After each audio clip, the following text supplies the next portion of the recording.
अमृत वचन सीडी के माध्यम से चैनलों के ऊपर भी परमात्मा दया करते जा रहे हैं। हो सकता है को भी रजा का बख्श दें, अपनी पुण्यात्माओं के पास ये पहुँचेंगी और एकदम वो फड़क कर जागेंगे। तो उसमें ये कंसेप्ट साथ क्लियर नहीं होगा तो श्रोता एकदम विचलित हो जाएगा और हो सकता है टीवी ऑफ कर दे। इसके लिए ये देवी भागवत फिर से सहयोग लेंगे देवी भागवत का कि ब्रह्मा विष्णु महेश और सतयुग के ब्राह्मण, यानी जब सतयुग के ब्राह्मण में ज्ञान नहीं तो कलयुग वाला ने कितना होगा अंडरस्टूड, तो वो भी अज्ञानी थे, वे वेद ज्ञान से अपरिचित थे। ये देखिएगा श्रीमद् देवी भागवत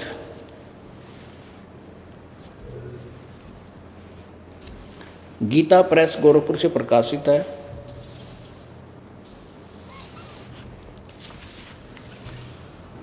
संपादक हनुमान प्रसाद पोदार, चिमनलाल गोस्वामी। प्रकाशक व मुद्रक हैं गीता प्रेस गोरखपुर, गोविंद भवन कार्यालय, कोलकाता का संस्थान। इसके प्रश्न नंबर 28 पर देखते हैं, ब्रह्मा और विष्णु को कितना ज्ञान था, नारद को कितना ज्ञान था। संक्षिप्त देवी भागवत प्रथम स्कंध प्रश्न नंबर 28 पे।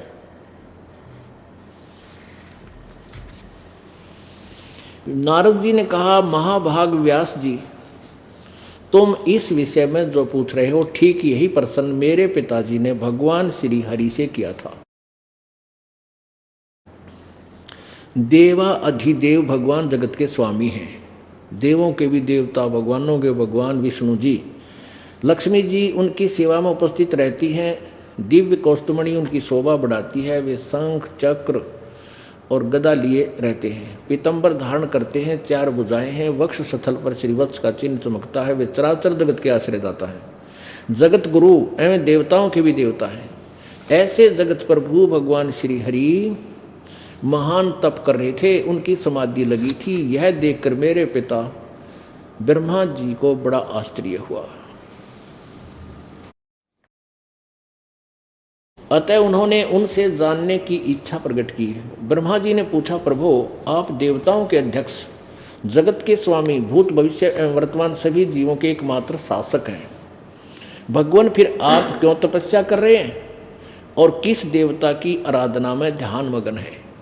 मुझे असीम आश्चर्य तो ये हो रहा है कि आप देवेश्वर एवं सारे संसार के शासक होते हुए समाधि लगाए बैठे हैं। ब्रह्मा जी के विनीत वचन सुनकर भगवान श्री हरि उनसे कहने लगे,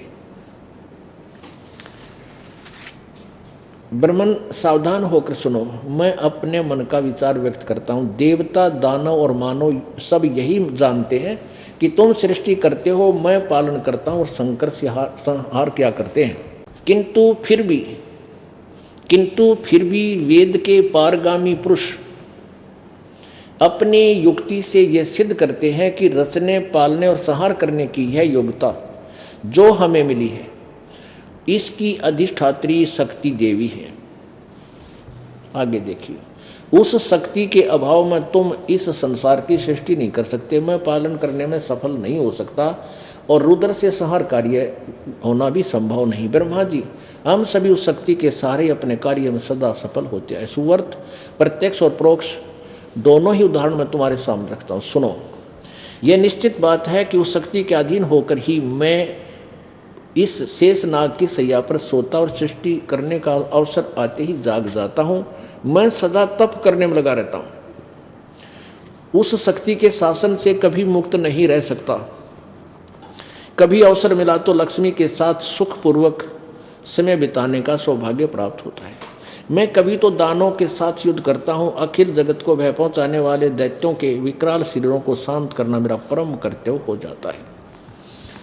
यहाँ कमाल कर दिया, 29 पृष्ठ पर पढ़ रहे हैं अब हम। भगवान विष्णु जी कह रहे हैं कि मुझे सब प्रकार से शक्ति यानी दुर्गा के अधीन होकर रहना पड़ता है। उन्हीं भगवती शक्ति का यानी दुर्गा का मैं निरंतर ध्यान किया करता हूँ। ब्रह्मा जी, मेरी जानकारी में इन भगवती शक्ति से, दुर्गा से बढ़कर दूसरा कोई भगवान नहीं, कोई देवता नहीं। आलिया ओड एंड भगवान श्री विष्णु जी के ज्ञान का। ये कह रहे हैं कि मैं दुर्गा तो ऊपर कोई देवता नहीं मानता, इससे ऊपर कोई भगवान को नहीं, मैं तो ईश्वर का ध्यान करता हूँ और हमेशा हठ योग तप करता रहता हूँ। अब दुर्गा क्या बता रही है? दुर्गा 562 पृष्ठ पे और 7वें स्कंद में हिमालय को ज्ञान दे रही है और ब्रह्म के बारे में बता रही है कि उसका ओम नाम है, एक वही पूजा के योग है और सभी पूजाएं त्याग दो, वो ब्रह्मलोक में रहता, उसका ओम मंत्र है, उसी की पूजा करो। अरे तेरा गजब भैया। अब देखिएगा, ये है 7वां स्कंद, 7वां स्कंद संक्षिप्त देवी भागवत 562 पृष्ठ। हम यहाँ से पढ़ेंगे। देवी के द्वारा हिमालय राजा को ज्ञानोपदेश, ब्रह्म स्वरूप का वर्णन। श्री देवी कहने लगी पर्वतराज कि इसने देवी ने पहले तो अपनी पूजा के बारे में बताया, मेरी पूजा करे तो मैं इतना लाभ दे सकती हूँ और मेरा ऐसी साधना करे। फिर कहती है उस ब्रह्म का क्या स्वरूप है, यह बतलाया जाता है, जो प्रकाश रूप सबके अत्यंत समीप में स्थित, हृदय रूप गुहा में स्थित होने के कारण गुहातर नाम से प्रसिद्ध और महान पद अर्थात परम प्राप्य है। वह समस्त प्रजा के ज्ञान से परे है, उस किसी की बुद्धि में आने वाला नहीं है, ऐसा तुम जानो। वह परम सत्य, हम अब थोड़ा सा शॉर्ट में चलते हैं।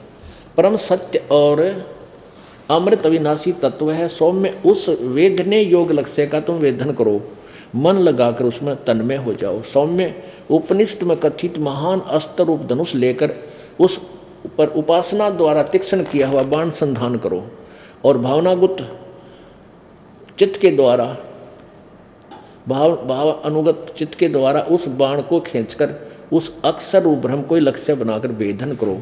पर ओम तो उसका धनुष है, जीवात्मा बाण है और ब्रह्म को लक्ष्य कहा जाता है।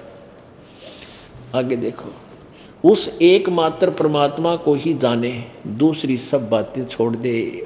किसी की पूजा मत करो, केवल एक ब्रह्म की पूजा करो। यही अमृत रूप परमात्मा के पास पहुंचने का पुल है। संसार समुद्र से पार होकर अमृत स्वरूप परमात्मा को प्राप्त करने का यही सुलभ साधन है। जिस प्रकार रथ के चक्र में आरे लगे होते हैं, इसी प्रकार शरीर की संपूर्ण नाड़ियां हृदय में स्थित हैं। उस हृदय में वही विविध रूप में प्रकट होने वाला परब्रह्म संचन करता, अंतर्यामी रूप से वर्तमान रहता है। उस आत्मा का ओम के जप के साथ ध्यान करो। इससे अज्ञान में अंधकार से परे, सर्वथा परे, संसार समुद्र से पार जो ब्रह्म है उसको पा जाओगे, तुम्हारा कल्याण हो। और वो कहाँ रहता है? 563 पृष्ठ पे 7वें स्कंद में, ये 7वां स्कंद है। वह सबका आत्मा ब्रह्मलोक दिव्य रूप दिव्य आकाश में रहता है, स्थित है, वहां बैठा है। अच्छा, एक ब्राह्मणाला और रह गया, और सुनो 414 पृष्ठ पे, इसी पे, इसके 414 पे ये लिखा है कि ब्राह्मण, कल सतयुग में ब्राह्मण वेद के बड़े विद्वान थे।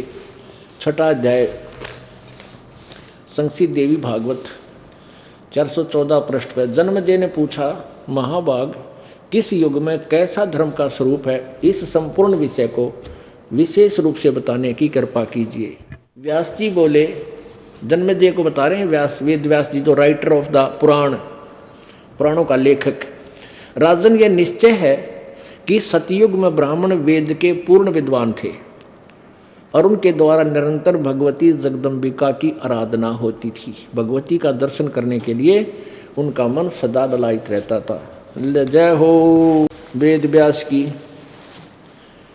अब देख लो पुण्यात्माओं, हाथों हाथ सच्चाई मिलेगी आपको, हाथों हाथ। दास गरीब उधार नहीं है, सौदा रोकम रोकम माने नगदा नगदी। अब सतयुग के ब्राह्मण वेद के पूर्ण विद्वान थे और दुर्गा की पूजा करते थे, और दुर्गा कह रही है तुम ब्रह्म की पूजा करो और सब पूजाएं त्याग दो, उसका वो मंत्र है। और ब्रह्म कह रहा गीता जी में, उस 18वें अध्याय के 62वें श्लोक में कहा कि अर्जुन तू सर्वभाव से उस परमेश्वर की शरण में जा जिसकी कृपा से तू परम शांति और शाश्वत स्थान में को प्राप्त होगा। उसके विषय में बताया है 8वें अध्याय के 3रे श्लोक में कि वो परम अक्षर ब्रह्म है। गीता जी अध्याय नंबर 8 के श्लोक नंबर 13 में गीता ज्ञानदाता कहता है मेरा एक वो मंत्र है, मुझ ब्रह्म का केवल एक वो मंत्र है, इसका अंतिम श्वास तक सुमन करता हुआ जो जाता है वो मुझे प्राप्त होता है, मेरे वाली गति से को प्राप्त होता है। अपनी गति को 7वें अध्याय के 18वें श्लोक में कहता है वो तो अनुत्तम है, अश्रेष्ठ है, क्योंकि 4थे अध्याय के 5वें और 9वें श्लोक में कहा कि मेरे और तेरे अर्जुन बहुत जन्म हो चुके हैं, यानी जन्म मृत्यु मेरी भी होती है तेरी भी होती है, हम पूर्ण मोक्ष प्राप्त नहीं है। और फिर बताया कि उस परमात्मा तत्वदर्शी संत की खोज कर 4थे अध्याय के 34वें श्लोक में, और उसकी पहचान 15वें अध्याय के प्रथम श्लोक में बताई है। फिर बताया 15वें अध्याय के 4थे श्लोक में कि जब तुझे तत्वदर्शी संत प्राप्त हो जावे उसके पश्चात उस परमेश्वर के परम पद की खोज करनी चाहिए, जहाँ जाने के बाद लौटकर फिर संसार में प्राणी कभी नहीं आता, उसका कभी जन्म मृत्यु नहीं होता, और जिसने सारे ब्रह्मांडों की रचना की है, और मैं भी उसी की शरण हूँ। इसलिए 18वें अध्याय के 62वें श्लोक में कहा कि अर्जुन तू सर्वभाव से उस परम अक्षर ब्रह्म, उस पूर्ण परमात्मा की शरण में जा, परमेश्वर की शरण में जा, जिसकी कृपा से तू परम शांति और शाश्वत स्थान यानी सनातन परम धाम यानी सतलोक को प्राप्त होगा। अब पुण्यात्माओं, परमात्मा यही कहा करते हैं धर्मदास ये जग बोराना, कोई न जाने पद निर्वाणा। परमेश्वर के इस एक सेंटेंस को सिद्ध करने के लिए, सत्य को सत्य सिद्ध करने के लिए, परमात्मा को परमात्मा सिद्ध करने के लिए इस दास ने इतना अड़ंगा हटाना पड़ता है जो इन अज्ञानियों ने ठोक दिया आपके अंतःकरण में। उसके लिए ये रेगमार अपने सदग्रंथ रेगमार का काम करते हैं, ये रह रह कर आपको दिखाए जाते हैं सदग्रंथ गीता जी पुराण वेद, ताकि आपके अंतःकरण में जमा वो अज्ञान का मैल साफ हो जाए और फिर ये ओरिजिनल पेंट आपके ऊपर स्प्रिंकल कर दूं, यानी ऐसा जचा दें फुहारा ला के फिर नहीं उतरे कदे। तो ये क्या बताते हैं, धर्मदास ये जग बोराना, कोई न जाने पद निर्वाण। ओह, परमात्मा अपनी प्यारी आत्मा को आपने ऋग्वेद मंडल नंबर 9 सूक्त नंबर 86 के श्लोक नंबर 26-27 में और सूक्त नंबर 82 के ऋग्वेद मंडल नंबर 9 सूक्त नंबर 82 के 1, 2, 3 मंत्र में, और ऋग्वेद मंडल नंबर 9 सूक्त नंबर 96 के मंत्र 16 से लेकर 20 तक देखा कि वो परमात्मा सतलोक से चलकर आता है, स्वयं ही अपने दृढ़ भक्तों को, श्रेष्ठ आत्माओं को, अच्छी आत्माओं को, पुण्य आत्माओं को मिलता है और अपना तत्व ज्ञान प्रचार करता है। वो कविताओं के माध्यम से उस ज्ञान का उच्च स्वर से उच्चारण करता रहता है, अपने आप बोलता रहता है, कहीं खड़ा होकर तंबूरा सा ले लिया गाता रहता है, लोग इकट्ठे हो जाए, फिर अपनी वाणी अमृत वाणी उनको सुनाता है। और वो कविताओं के माध्यम से अपना ज्ञान प्रचार करने के कारण उसको वो प्रसिद्ध कवियों में से भी एक प्रसिद्ध होता है, प्रसिद्ध कवि की उपाधि भी वो प्राप्त करता है, कवि नाम पदवी, लेकिन वो परमात्मा होता है।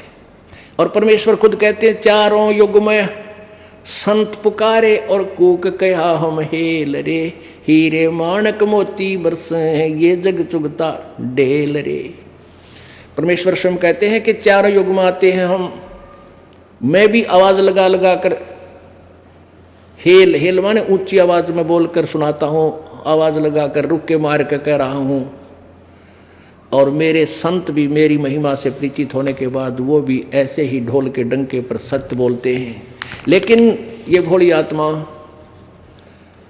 ये कंकर पत्थर लालड़ी, ये डले ढो रहे हैं और तत्व ज्ञान रूपी उन मोती और हीरों से अपरिचित होने से उनको स्वीकार नहीं करते। पर भी लेन जात है दुनिया, हमरा ज्ञान किने ना सुनिया। वहाँ पर भी लेन जा धक्के खाने, पर भी कहीं कुंभ का मेला लग गया, इसमें पर भी लगेगी, वहाँ देखो एक जोड़ में तालाब में स्नान करने के लिए कट हो जाए, इतनी भोली आत्मा वहाँ पहुँच जाते हैं। परमात्मा कहते हैं वहाँ सैकड़ों किलोमीटर जाकर पर भी लेने जाते हैं, हमारा ज्ञान कोई नहीं सुनता। अब सुनेंगे, क्योंकि अब शिक्षित समाज है। धर्मदास ये जग बोराना, कोई न जाने पद निर्वाणा।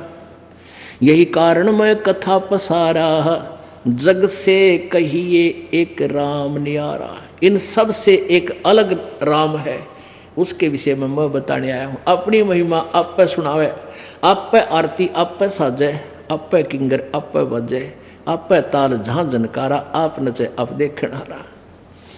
कहे कबीर ऐसी आरती गाऊं, आप मध्य आप पे समाऊं। तो परमेश्वर ने आप ही दास बनना पड़ा, आप ही तत्वदर्शी संत बनना पड़ा, अपनी महिमा आप ही बतानी पड़ी। यही ज्ञान जग जीव सुनावो, सब जीवों का भरम नसाओ। जो कथा मैंने तुझे सुनाई है सृष्टि रचना की, ये सबको सुना दे और सबका भरम मिटा। अब मैं तुमसे कहूँ चिताई ही, त्रिदेवन की उत्पत्ति भाई। इन तीनों देवताओं का जन्म बताता हूँ, कैसे हुआ ब्रह्मा विष्णु महेश जी का। अब मैं तुमसे कहूँ चिताई, त्रिदेवन की उत्पत्ति भाई। कुछ संक्षेप कहूँ गहुराई, सब संशय तुमरे मिट जाई। भरम गए जग वेद पुराना, आदि राम का भेद न जाना। राम राम सब जगत बखाने, आदि राम कोई बिरला जाने। राम राम तो सब कहें, भगवान बजले रहे भगवान बजले, लेकिन वो आदि राम, वो सनातन ब्रह्म, वो परमेश्वर पूर्ण परम अक्षर ब्रह्म के विषय में कोई बिरला ही जानता है, बिरला। गीता जी अध्याय नंबर 7 के श्लोक नंबर 19 में कहा है, गीता ज्ञानदाता कहता है, बहु नाम जन्मा नाम अंते ज्ञानवान माम प्रपद्ये। ओहो। और वासुदेव सर्वमिति स्वयं आत्मा सुदुर्लभ।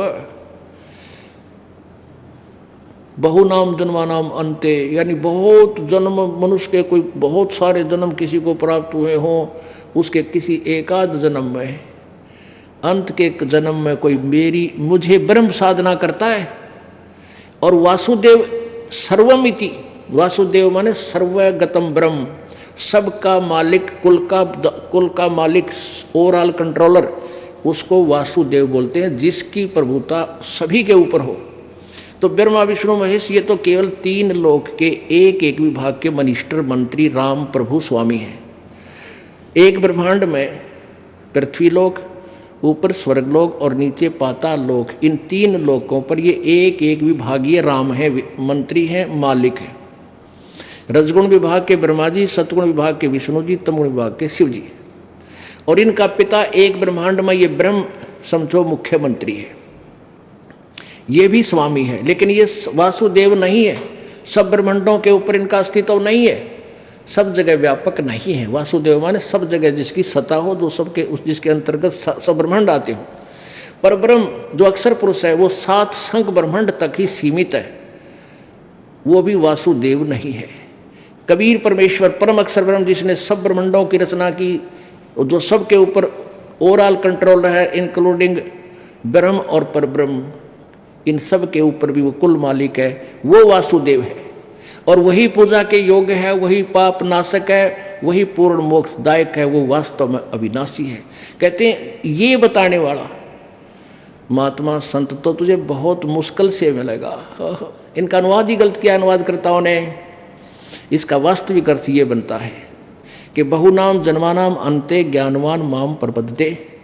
बहुत बहुत के जन्मों में, अंत के जन्म में कोई ज्ञानी आत्मा जो मेरे ब्रह्म तक भक्ति करती है, नहीं तो नीचे देवी देवता मुझे रहते हैं ये।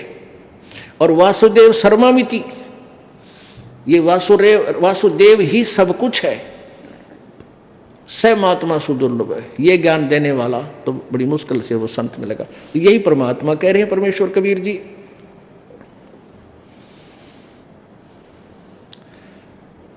यही कारण मैं कथा पसारा, जग से कहिए एक राम न्यारा। राम राम सब जगत बखाने, आदि राम कोई बिरला जाने। आदि राम, उस वासुदेव सर्वशक्तिमान परमात्मा को कोई बिरला जानता। अब वासुदेव हम श्री कृष्ण न मान्या करते, नहीं, श्री कृष्ण के पिताजी का नाम था वासुदेव, और वासुदेव यानी समर्थ स्वामी वेदों में अच्छे वर्ण शब्द निकाल करके गुरु लोग अपने यजमानों के बालका का नाम रखा करते। तो उस वेदों से ये वासुदेव शब्द ले करके वासुदेव उसका वासुदेव नाम रखा गया था श्री कृष्ण जी के फादर का। अब वासुदेव श्री कृष्ण जी वासुदेव नहीं थे, वासुदेव के पुत्र थे, और वो सर्वव्यापक नहीं थे। वो तो एक 3 लोक के एक विभागीय सतोगुण विभाग के स्वामी हैं, राम हैं, मालिक हैं। वासुदेव सर्वव्यापक नहीं, सबके ऊपर वो सत्ता उनकी नहीं है, वो सबके ऊपर मालिक नहीं। तो यहाँ परमात्मा कहते हैं राम राम सब जगत बखाने, आदि राम कोई बिरला जाने।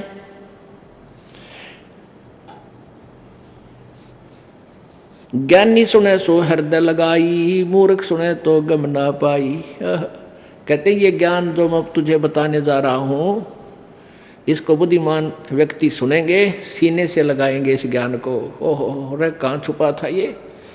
और बुद्धू होंगे मूर्ख, उनका समझ को नहीं आवे, उनका झूठ बोला है। आँखें दिखा रहा हूँ, सामने प्रमाण रूबरू कर रहा हूँ, फिर भी न्यों के वहीं बंड है वो तो वो तो मूर्ख होते हैं। परमात्मा कहते हैं जो इतना प्रत्यक्ष ज्ञान देख कर भी हमारे पास नहीं आते हैं, हमारे ज्ञान को नहीं सुनते हैं, और उन चतुर प्राणी यानी उन चतुर संतों के अज्ञानियों के चिपके रहते हैं, उनके विषय में क्या बताया कि चतुर प्राणी चोर हैं, मूड मुग्ध है, ठोठ, संतों के नहीं काम के, उनको 2 गलजोट के आँखें देख के भी जो नहीं मानते, और उन चतुर प्राणी अज्ञानियों के चिपके पड़े हैं जो चतुरता से मूर्ख बनाए बैठे हैं।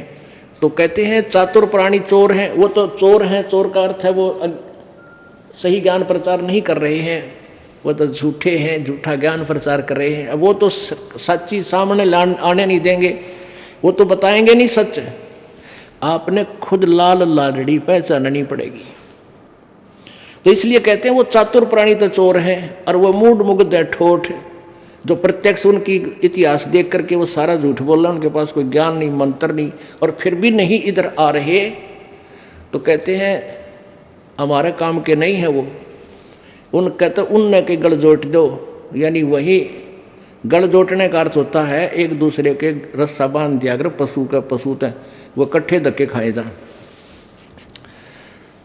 तो कहते हैं चातुर प्राणी चोर है, मूड मुग्ध है, ठोठ, वो संतों के नहीं काम के, उनके दो गल जोट। यही परमात्मा कहते हैं ज्ञानी सुने सो हृदय लगाई, मूर्ख सुने तो गम ना पाई। बुद्धिमान व्यक्ति देखेगा सुनेगा तो सीने से लगा होगा, ओह रस सही पक्का ज्ञान, सही ज्ञान है। और मूर्ख सुनेगा नो का वही बंड है, वो तो निंदा करे, चुगली करे।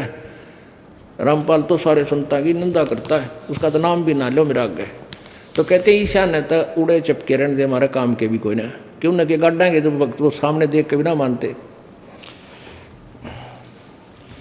अब क्या बताते हैं, मैं जो बताने जा रहा हूं उसको बुद्धिमान सुनेंगे तो हृदय से लगाएंगे। माँ अष्टंगी पिता निरंजन, ये जमदारुण वंशन अंजन, पहले की निरंजन राई, पीछे से माया उपजाई। माया रूप देख अति शोभा, देव निरंजन तन मन लोभा। कामदेव धर्मराय सताए, देवी को तुरंत धरकाए। सतलोक में दुर्गा परमेश्वर ने दुर्गा को, प्रकृति को अपनी शब्द शक्ति से एक कन्या रूप दिया था, युवा लड़की का, युवती का, और उसके अंदर हम सभी प्राणियों को सूक्ष्म रूप से बीज रूप में प्रवेश कर दिया था। इस लड़की को वहाँ अकेली देखकर ज्योति निरंजन ने इसके साथ दुर्व्यवहार करना चाहा था, तो दुर्गा ने अपनी इज्जत रक्षा के लिए इसके पेट में शरण ले ली थी, छोटा रूप बनाकर, सूक्ष्म रूप बनाकर। वहाँ से फिर प्रार्थना की प्रभु परमेश्वर कबीर जी से, तो सत्य पुरुष कबीर जी ने आकर के अपने पुत्र जोगजीत का रूप धारण करके आए और काल के पेट से दुर्गा को बाहर निकाला। और इनके 21 ब्रह्मंडों जो इसने तप करके प्राप्त किए थे ज्योति निरंजन ने, 21 ब्रह्मंडों समेत दुर्गा और निरंजन समेत वहाँ से नीचे धकेल दिया। 16 शंख कोश की दूरी पर नील पद्म शंख, 16 शंख कोश की दूरी पर ये 21 ब्रह्मांड आकर चक्कर काटने लगे। और फिर काल ने फिर दुर्गा के साथ फिर से बदव्यवहार किया, इसके रूप पर आसक्त होकर के, और इसके साथ जबरदस्ती शादी की और 3 पुत्र उत्पन्न किए। उसके बारे में परमात्मा बता रहे हैं, और वही पुराण बता रहे हैं इनकी हिस्ट्री। श्री शिव पुराण, श्री दुर्गा देवी पुराण और श्री ब्रह्मा पुराण में भी, देवी पुराण में इनका वर्णन है। आप देखिएगा परमात्मा क्या कहते थे, माँ अष्टंगी पिता निरंजन, ये जमदारुण वंशन अंजन। पहले की निरंजन राई, पीछे से माया उपजाई। पहले परमात्मा के शब्द से, कबीर जी के शब्द से, वचन से निरंजन की उत्पत्ति हुई थी अंडे से, और फिर दुर्गा को परमात्मा ने ही उत्पन्न किया था। पहले की निरंजन राई, ज्योति निरंजन, ये भगवान, ये ब्रह्म यहाँ का पैदा किया परमात्मा ने, और पीछे से माया दुर्गा की उत्पत्ति कबीर भगवान ने की थी, सत्य पुरुष ने। पहले की निरंजन राई, पीछे से माया उपजाई। माया दुर्गा, माया रूप देख अति शोभा, देव निरंजन तन मन लोभा। ये निरंजन देवता, ये काल भगवान कहते हैं, उस दुर्गा के ऊपर आसक्त हो गया, उसके सुंदर रूप ने देख के। कामदेव धर्मराय सताए, देवी को तुरंत धर खाए। पेट से देवी करी पुकारा, हे साहिब मेरा करो उबारा। टेर सुनी तब हम ता आए, अष्टंगी को बंद छुड़वाए। सतलोक में किन्ना दुराचारी, ही काल निरंजन दे ननकारी। माया समेत दिया भगाई, 16 शंख कोस दूरी पर आई। अष्टंगी और काल अब दोई, मंद कर्म से गए बिगोई। धर्मराय को हिकमत कीना, नखरेखा से भग कर लेना। धर्मराय कीने भोग विलासा, माया को रही तब आशा। ये दुर्गा प्रेग्नेंट हुई। 3 पुत्र अष्टंगी जाए, ब्रह्मा विष्णु शिव नाम धराए। इस दुर्गा ने, अष्टंगी ने 3 पुत्र उत्पन्न किए, इनके नाम ब्रह्मा विष्णु और शिव रखे गए। 600 साल पहले मालिक ने यह बताया था। आज वही सदग्रंथ इसका समर्थन कर रहे हैं, परमेश्वर की अमरवाणी को, अमरवाणी का। 3 देव विस्तार चलावे, इनमें यो जग धोखा खावे। ये तीनों देवता रजगुण ब्रह्मा, सतगुण विष्णु, तमगुण शिव जी इस काल के ढमढमे ने चला रहे हैं, और इन देवताओं में की पूजा में ये धोखा खा रहे हैं। 3 लोक अपने सुत दीना, पुरुष गम कैसे कोई पावे। काल निरंजन जग भरमावे। कहते हैं परमात्मा के बारे में, प्रभु सतपुरुष की महिमा की जानकारी कैसे प्राप्त हो, क्योंकि ये काल सबको भ्रमित किए हुए है, सच्चाई तक जाने ही नहीं देता। पुरुष गम कैसे कोई पावे, काल निरंजन जग भरमावे। 3 लोक अपने सुत दीन्या, सुन निरंजन बासा लीन्या। अलख निरंजन सुन ठिकाना, ब्रह्मा विष्णु शिव भेद न जान्या। कहते हैं इस सुन में, प्रत्येक ब्रह्मांड के टॉप मोस्ट प्लेस पे, सबसे ऊपर शिखर में, वहाँ ये काल रहता है, और ब्रह्मा विष्णु महेश भी इसके विषय में अपरिचित हैं, वह भी ना जानते। ये तो कबीर भगवान जो सुप्रीम पावर है, जो ब्रह्मा विष्णु, इसका काल ज्योति निरंजन का भी फादर है, ब्रह्मा विष्णु महेश का जो दादा है पूर्ण ब्रह्म, उसने आकर के ये यथार्थ ज्ञान हमें बताया। जिसने सारी सृष्टि रची है वही सच्चाई बता सकता है। 3 देव सो उनको ध्यावे, निरंजन का वो पार न पावे। ये ब्रह्मा विष्णु महेश भी समाधि लाला छक लिए, इनको भी ब्रह्म की प्राप्ति नहीं हुई। आखिर में सभी ने लिख दिया परमात्मा निराकार है, निराकार है, निराकार है। ब्रह्मा विष्णु शिव नहीं बचाए, सकल खाए पुन दूर उड़ाए। तिनके सुत हैं तीनों देवा, अंदर जीव करते सेवा। कहते इस काल के 3 बेटे हैं, ब्रह्मा विष्णु महेश, और ये अंधे जीव ज्ञानहीन प्राणी इन ब्रह्मा विष्णु महेश की पूजा करते हैं, और ये तुम्हें यहाँ उलझाए बैठे। अपने आत्माओं, ये तो कबीर जी कह रहे थे 600 वर्ष पहले, 550 वर्ष पहले। और हमारे सदग्रंथ कह रहे हैं 5000 वर्ष पहले से, अपने जो गीता जी 5000 वर्ष पहले से कह रही है यही बात जो परमात्मा ने आके बताई। लेकिन इन अज्ञानी गुरुओं ने सदग्रंथों को ना समझ के काल प्रेरणा से हमारे को केवल ब्रह्मा विष्णु महेश की पूजा पर ही सीमित कर रखा था। और परमात्मा क्या कहते हैं कि उस काल के 3 पुत्र हैं, तिनके सुत हैं तीनों देवा, अंदर जीव करत है सेवा। सेवा माने पूजा। इसके 3 पुत्र हैं काल के, और ये अंधे जीव ज्ञानहीन प्राणी इनने की पूजा करें। अकाल पुरुष का हो नहीं चिन्या, काल पाए सभी गैलीन्या। अकाल अविनाशी, जिसका काल ना हो, वो किसी को खाता ना हो, वो भी अकाल होता है। अकाल पुरुष का हो ना चिन्या, काल पाए सभी गैलीन्या। इस काल को तो सबने मान लिया। अकाल जो काल नहीं है, जो दुखदाई नहीं है, उसको किसी ने जाना भी नहीं, सुना भी नहीं। ब्रह्म काल सब जगत जाने, आज ब्रह्म को ना पहचाने। 3 देव और अवतारा, ताको बजे सकल संसारा। इन तीनों देवताओं को और इनने के और 3 अन्य अवतारों को, राम कृष्ण आदि को, ये सारा संसार इन्हीं की पूजा कर रहा है। 3 गुणों का ये विस्तारा, धर्मदास मैं कहूँ पुकारा। गुण तीनों की भक्ति में ये भूल पड़ो संसारे, कह कबीर निज नाम बिना तुम कैसे उतरो पार। अपने आत्माओं ऐसा प्रसंग आ गया कि कबीर भगवान ने कहा है कि इस काल और दुर्गा के ये 3 पुत्र हैं। इस काल के ये 3 पुत्र हैं, ब्रह्मा विष्णु महेश, और ये ज्ञानहीन प्राणी इन्हीं की पूजा करते हैं। गुण तीनों की भक्ति में ये भूल पड़ो संसारे। ओए होए, इन तीनों गुण की भक्ति में, रजगुण ब्रह्मा, सदगुण विष्णु, तमगुण शिव जी की भक्ति में ये संसार भूला पड़ा है। और कह कबीर उस निज नाम बिना, सार नाम बिना कैसे उतरोगे पार।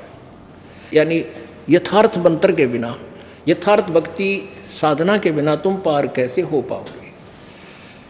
अब इस प्रसंग को कोई सुनेगा कि ब्रह्मा विष्णु महेश के पुजारियों को ज्ञानहीन अंधे बताया है, तो श्रोता एकदम बिदक जाएंगे। तो दास इसके लिए लालटेन दिखाओगा। एक समय एक अंधा व्यक्ति रात्रि में लालटेन लिए जा रहा था। लालटेन होती थी, अब तो खैर मॉडर्न हो गए, बालक ना पता होगा लालटेन का, टॉर्च समझ लो, एक टॉर्च। वैसे लालटेन होती थी एक लैंप टाइप, लैंप समझ लो उसको। तो लालटेन लिए जा रहा था अंधेरे में, और बालक आ रहे थे आगे थे उछल कूद मचाते हुए। तो उस अंधे व्यक्ति ने सोचा ये बालक कदे टक्कर मार दे अपनी बातों में, उछलते कूदते तेरे बूढ़े की आड़ टूट जाए। वो कहने लगा, रे बच्चों भाई देखना देखना, मैं अंधा हूँ, ध्यान से चलना बेटा। अब वो बच्चे इस आवाज़ को सुनकर सहम गए कि हाथ में लालटेन दे रखी, और यूँ कहे कि मैं अंधा हूँ भाई, सुनियो देखियो, ध्यान से निकलना मेरे पास से। बच्चे खड़े हो गए और कहने लगे, बाबा क्या आप सचमुच अंधे हो? आखा बेटा मैं अंधा हूँ, बिल्कुल दिखाई नहीं देता। फिर लालटेन क्यों ले रखी है आपने? कि आप आँखों वालों के लिए कदे मेरे में टक्कर मार कर टांग तोड़ी तुम बूढ़े आदमी की, मुझे देखकर तुम एक तरफ कट जाओ, अपनी जान बचा रहा हूँ भाई बेटा मत। तो पुण्यात्माओं, ये सदग्रंथ जैसे दास ने परमात्मा की वाणी को बोला, ये सत्य है कि तिनके सुत हैं, काल और दुर्गा के पुत्र हैं ये तीनों देवा, अंधर जीव करत हैं सेवा। ये ज्ञानहीन बिना ज्ञान के व्यक्ति इन ब्रह्मा विष्णु महेश की पूजा करते हैं, इन तीनों गुणों की, रजगुण ब्रह्मा, सदगुण विष्णु, तमगुण शिव जी की। तो ये तो दास ने कहा है परमात्मा की अमरवाणी से। और ईब लालटेन दिखा दूंगा, कहते मेरी गेल खस्से को आके नू का यूँ क्यों ऐसा क्यों बोलिया, हमें अंधा कैसे बता दिया। तो लालटेन दिखा दूंगा, भाई मेरे साथ ना खसना, अपने इस सदग्रंथों की रोशनी में एक साइड पकड़ जाना। इसका प्रमाण पवित्र गीता जी आपको देगा। 7वां अध्याय के आपको 5 श्लोक सुनाऊंगा, 12, 13, 14, 15, 4।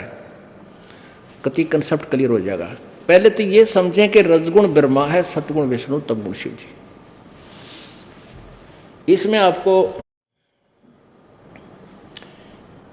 देवी पुराण दिखाते हैं, दुर्गा पुराण संस्कृत में देवी भागवत महापुराण संस्कृत विद संस्कृत इन हिंदी, संस्कृत भी और हिंदी भी दोनों साथ हैं इसके। ये देखिएगा,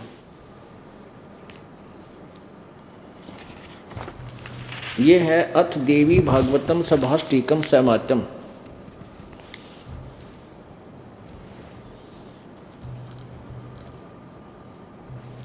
अथ देवी भागवतम सभाष्टिकम सैमात्यम। ये कहाँ से प्रकाशित है? खेमराज श्री कृष्ण दास प्रकाशन,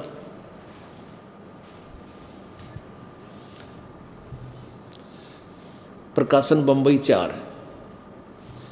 अब इसके तीसरे सकंद पर आते हैं।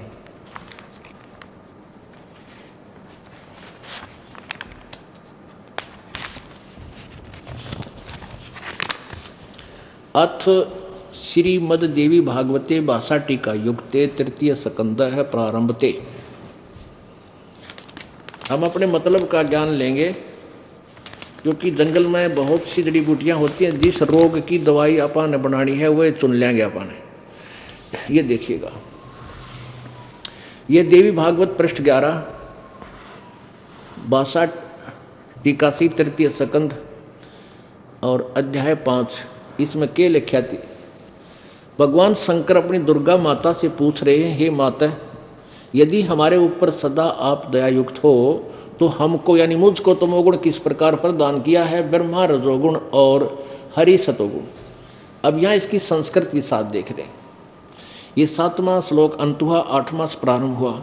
यदि दया धर्मना न सदाम्बिके कथम अहम विहित च। कथम माने किस प्रकार, अहम माने मैं, विहित माने बना दिया।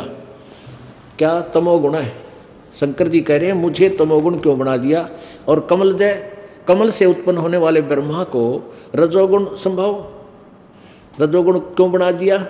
और सुहित किमु सतोगुण हरि, और किस प्रकार आपने विष्णु जी को सतोगुण बना दिया। इति सिद्धम रजगुण ब्रह्मा है, सतगुण विष्णु का और तमगुण शिव जी, नथिंग एल्स।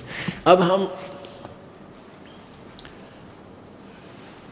अभी आपने गीता प्रेस गोरखपुर से प्रकाशित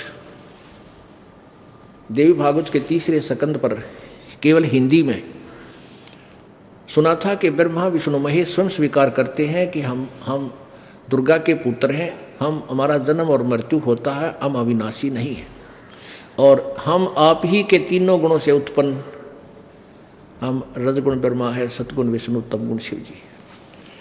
ये सिद्ध हो गया। अब परमात्मा, अब आपको गीता जी 7वें अध्याय के और 4 श्लोक कंसेप्ट क्लियर कर देंगे कि गीता जी में यही शब्द बोल रखे हैं, बल्कि और लताड़ रखा है ऐसे व्यक्तियों को जो केवल ब्रह्मा विष्णु महेश तक तीनों गुणों की भक्ति तक सीमित हैं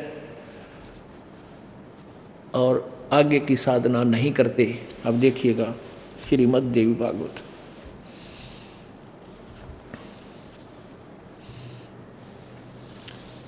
अनुवादक हैं जय दयाल गोविंद का, और प्रकाश कहाँ से प्रकाशित है? ये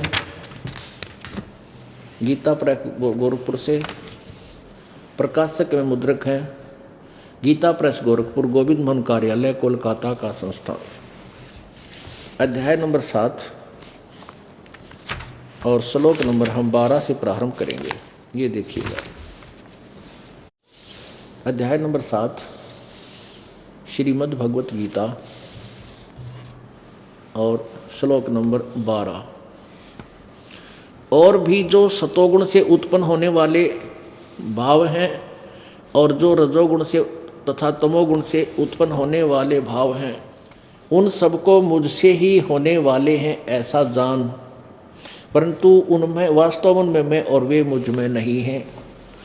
अपने आत्माओं, ये गीता ज्ञान कौन दे रहा है? ये श्री कृष्ण जी के शरीर में प्रवेश करके ये ब्रह्म काल बोल रहा है, जो गीता जी के 11वें अध्याय के 32वें श्लोक में कहता है, मैं काल हूँ अर्जुन, अब सबको खाने के लिए अब परवर्त हुआ हूँ। श्री कृष्ण के शरीर से निकलकर बाहर विराट रूप दिखा दिया, कहते यू है मेरा काल रूप। अब एक बार और देखिएगा, अब एक बार श्री शिव पुराण को देखिएगा। इसमें से हम लेंगे कि ये काल कह रहा है कि इसमें शिवपुराण में लिखा है कि इस प्रकार तीनों देवताओं में गुण हैं, रजगुण ब्रह्मा, सतगुण विष्णु, तमगुण शिव जी। और लेकिन वो शिव वो गुणातीत कहा, इनसे न्यारा कहा जाता है। देखिएगा शिव पुराण, गीता प्रेस गोरखपुर से प्रकाशित है।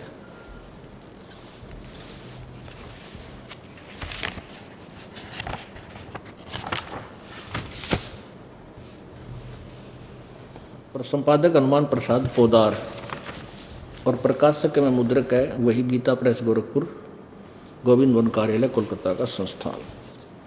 इसके 110 पृष्ठ पे ये देखिएगा, ये है रुद्र संहिता श्री संक्षिप्त शिवपुराण पृष्ठ 110। यहाँ लिखा है, इस प्रकार ब्रह्मा विष्णु और रुद्र इन तीन देवताओं में गुण है, परंतु शिव गुणातीत माने गए हैं, यानी इन गुणों से न्यारे, इन ब्रह्मा विष्णु महेश से अलग है। अब यहाँ एक और देखना पड़ेगा, प्रश्न नंबर 25-26 पे, कि ये काल जो है ये इन ब्रह्मा विष्णु महेश से अलग है। एक बार ब्रह्मा और विष्णु का आपस में झगड़ा हो गया। किस बात पे? ब्रह्मा बोला मैं तेरा बाप, विष्णु बोला तुम मैं तेरा बाप। लट्ठम गुट्टा हथियार काट लिए। इनकी लड़ाई बंद कराने के लिए इस काल ब्रह्म ने कि आप पे लड़ मरे कदे तेरी अधूरी रह जा सृष्टि, इसने बीच में एक तेजों में खंभा गाड़ दिया, जैसे चमकदार शीशे से का हुआ करे। तो ये दोनों असमंजस में पड़ गए, ये लड़ना तो बंद कर दिया और इसके ऊपर नीचे चल पड़े एक दूसरे इसका अंड देखने में। तो फिर कहते हैं विष्णु जी ने साची बता दी, मैंने अंड नहीं पाया, इसका अंत नहीं मिला। फिर माँ ने झूठ बोल दी, उसका सिर काट दिया इसने, शिव ने आकर, काल ने, सदा शिव ने। अब ये क्या, फिर ये इनसे ज्ञान सुनते हैं तो क्या प्रश्न किया, विधवेश्वर संहिता, ये देखिएगा विधवेश्वर संहिता इसी शिव पुराण की संक्षिप्त शिव पुराण में, ये यहाँ पर ब्रह्मा विष्णु महेश ये दोनों खड़े, ब्रह्मा और विष्णु दोनों खड़े हैं और काल ने बीच में इनका सतम खड़ा कर दिया। 25 पृष्ठ से हम देखेंगे मोटा मोटा सा। ब्रह्मा और विष्णु ने पूछा, प्रभु सृष्टि आदि 5 कृत्यों के लक्षण क्या है, ये हम दोनों को बताइए। भगवान शिव बोले, ये बता रहे, हम अपना मतलब की बात पढ़ाएंगे। बोले पुत्रो तुम दोनों ने तपस्या करके प्रसन्न हुए मुझ परमेश्वर से सृष्टि और सतिथि नामक 2 कृत्य प्राप्त किए। सृष्टि ब्रह्मा को और सतिथि दी है विष्णु को, ये दोनों ही तुम्हें बहुत प्रिय। इसी प्रकार मेरी विभूति स्वरूप रुद्र और महेश्वर को मैं 2 अन्य उत्तम कृत संहार और तिरोभाव, ये ने है महेश्वर ने, या ने मैं गलत छपा है, रुद्र और महेश्वर ने 2 अन्य उत्तम संहार और तिरोभाव जो करते हैं मुझसे प्राप्त किए। इससे सिद्ध है कि ये गीता ज्ञान जो बोल रहा है ये ब्रह्म, ये काल रूपी ब्रह्म सदाशिव, ये ब्रह्मा विष्णु और रुद्र और महेश से भी न्यारा है। इति सिद्ध खुद कहता है गीता ज्ञान कराते हुए कि ये तीनों क्या कह रहा है कि इन तीनों से, रजगुण ब्रह्मा से सृष्टि, तमगुण सतगुण विष्णु जी से सतिथि और तमोगुण विष्णु जी से, तमोगुण शिव जी से संहार जो हो रहा है, ये सभी इनका मुख्य कारण तो मैं ही हूँ, लेकिन मैं इनमें नहीं, मैं इनसे दूर हूँ, जो 21वें ब्रह्मांड में रहता है। अपने आत्माओं ये विचार करना है कि काल को श्राप लगा हुआ है 1 लाख मानव शरीरधारी प्राणियों का निताहार करने का। उसके लिए ये अपने तीनों पुत्रों को भ्रमित करके रखता है और तीनों को एक एक गुण युक्त कर दिया। ये बाद में कभी कहानी सुनाएंगे, जब समय आएगा सृष्टि रचना में आपको पता चलेगा ये दुर्गा और शिव ने कैसे इनको रजगुण तमगुण सतगुण युक्त उत्पन्न किया। अर्थात रजगुण ब्रह्मा है, सतगुण विष्णु, तमगुण शिव जी, सिद्ध हुआ। तो यहाँ गीता जी अध्याय नंबर 7 के श्लोक 12 में जो कहा है कि सतगुण विष्णु से, तो तमगुण से और रजगुण से जो भी भाव उत्पन्न होते हैं, रजगुण से ब्रह्मा से उत्पत्ति, सतगुण विष्णु से सृष्टि सतिथि और तमगुण शिव जी से जो संहार हो रहा है, इसका मुख्य कारण तो मैं ही हूँ, परंतु मैं इनके आसपास नहीं, इनसे गुप्त रहता हूँ, अलग रहता हूँ। फिर देखिए, अब ये समझ में आओगी 4 श्लोक। अध्याय 7 फिर 12 पढ़िए। और भी जो सतगुण से उत्पन्न होने वाले भाव हैं और जो रजोगुण तथा तमोगुण से उत्पन्न होने वाले भाव हैं, उन सब को तो मुझसे ही होने वाले ऐसा जान, परंतु वास्तव उनमें मैं और वे मुझ में नहीं है। अब 13वें में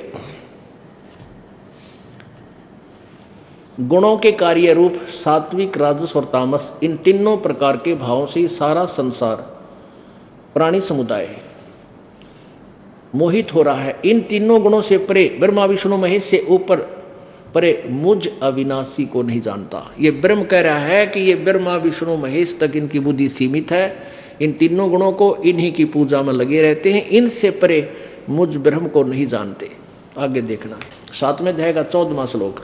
क्योंकि यह अलौकिक अति अर्थात अति अद्भुत त्रिगुणमयी मेरी माया, रजगुण ब्रह्मा, सतगुण विष्णु, तमगुण शिव जी के द्वारा फैलाया गया जाल, माया माने जाल भी होता है, मेरी माया बड़ी दुस्तर है। त्रिगुणमयी मेरी माया बड़ी खतरनाक है।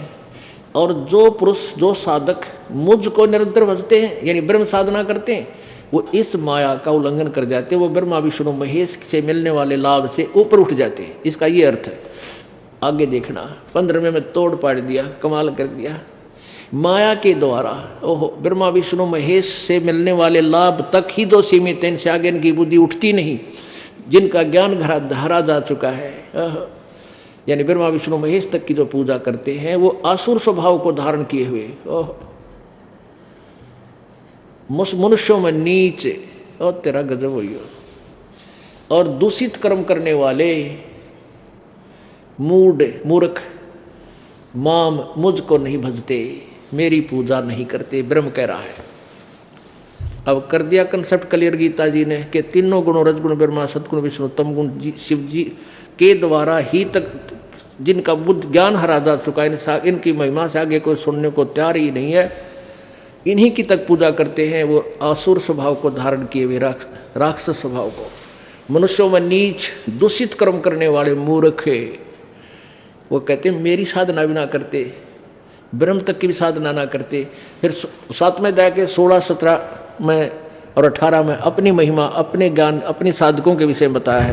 वो कहते हैं मेरी साधना, ब्रह्म साधना भी 4 प्रकार के करते हैं, और मेरे वाली साधना करने वाले ज्ञानी जो अच्छी आत्मा है वो है तो अच्छी आत्मा, लेकिन मेरे 7वें अध्याय के 18वें श्लोक में, लेकिन वो मेरे वाली अनुत्तम घटिया साधना में व्यस्त है।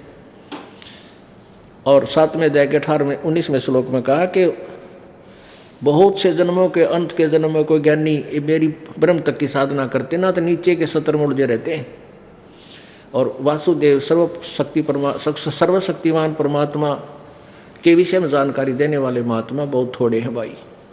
अब ये राक्षस स्वभाव तीनों देवताओं के रजगुण ब्रह्मा, सद्गुण विष्णु, तमगुण शिव जी के पुजारियों को ऐसी उपमा क्यों दी? जैसे उदाहरण, हिरण्यकशिपु ने रजगुण ब्रह्मा जी की साधना की थी, अपने पुत्र का शत्रु हो गया, उससे सिद्धि प्राप्त करके हल्दी की गांठ लेकर पंसारी बन गया। अपने पुत्र प्रहलाद का शत्रु बन गया और राक्षस कहलाया, परमात्मा ने आकर उसका पेट फाड़ा नरसिंह रूप धारण करके। अब जैसे भगवान शिव तमोगुण की साधना की थी,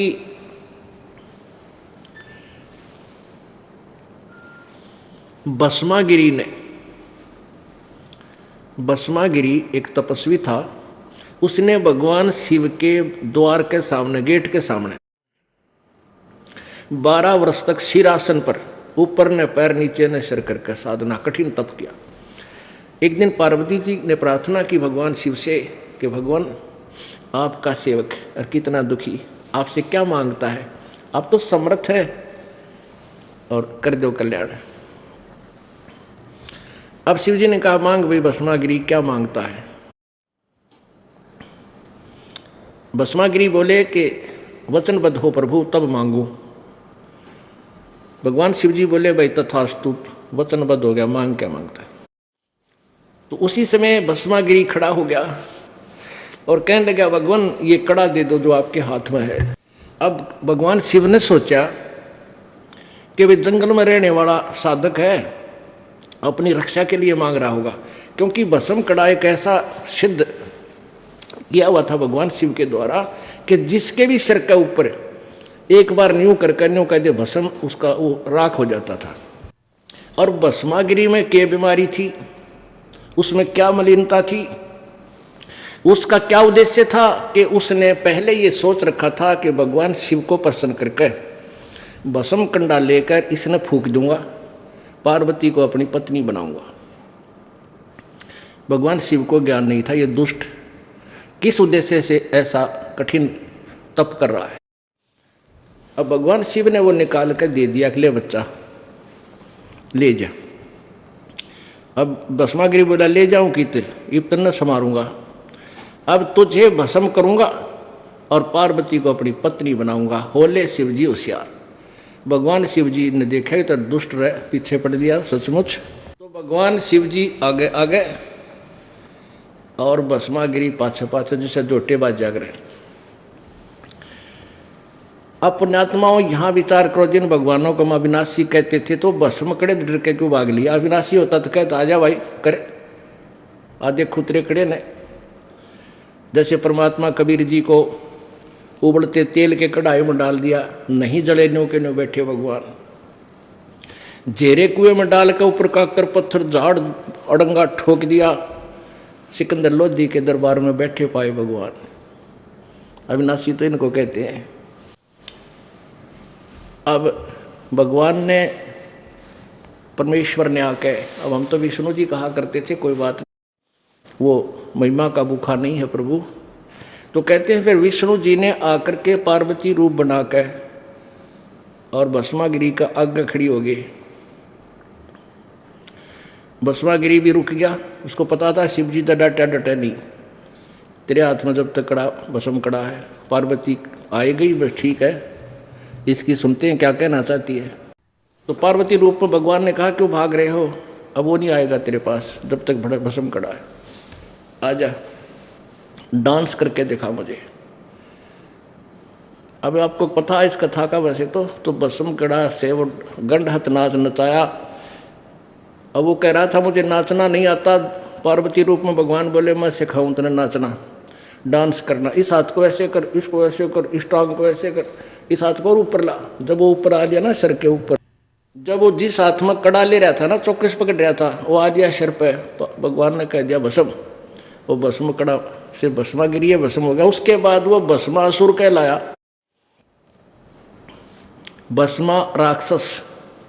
पहले भस्मगिरी था, भस्मागिरी। ये गिरी, पुरी, नागा, नौगढ़, नाथ, ये सारे तमोगुण शिव के पुजारी हैं। एक जैसे भगवान तमोगुण शिव का पुजारी था कौन? रावण। और रावण ने कैसे जुल्म किए, राक्षस कहलाया और अपनी ही जगत जननी यानी उसको सीता को, अपनी माँ को अपहरण कर लिया। और ऐसे ही भस्मागिरी अपनी ही त्रिलोक जननी यानी माता को, पार्वती को अपनी पत्नी बनाना चाहा था। तो इन अकल कहाँ है, इसलिए गीता जी में ये संज्ञा इनको दी है। अब एक समय हरिद्वार में हर की पैड़ी पे एक कुंभ के मेले की पर भी लगी, वहाँ नहाने का संयोग हुआ। तो सभी ये जितने भी गिरी, पुरी, नागा, नाथ, कनपाड़े और गढ़, ये सारे के सारे वहाँ अपने अपने अलग अलग समुदाय में इकट्ठे हो जाते हैं। और वैष्णु है, विष्णु शतोगुण विष्णु के उपासक, वो भी अलग से। तो जिसमें वह पर भी लगनी थी, सुबह सुबह सबसे पहले नागा, ये तमोगुण शिव के पुजारी पहुँच गए वहाँ अर्की पैड़ी के ऊपर स्नान के लिए खड़े हो गए। पीछे से मंडली आ गई विष्णु साधुओं की, वैष्णव की। वैष्णव ने देखा कि ये नागे नहाने को तैयार हो रहे हैं। उन्होंने आवाज़ लगाई कि और उगाड़ो तो मत नहाइयो पहले। नागा बोले क्यों? कहने लगे हम पहले नहाएंगे, हम श्रेष्ठ हैं। नागा कहने लगे हम सर्वश्रेष्ठ हैं, हम त्यागी और बैरागी हैं, हम कोई वस्त्र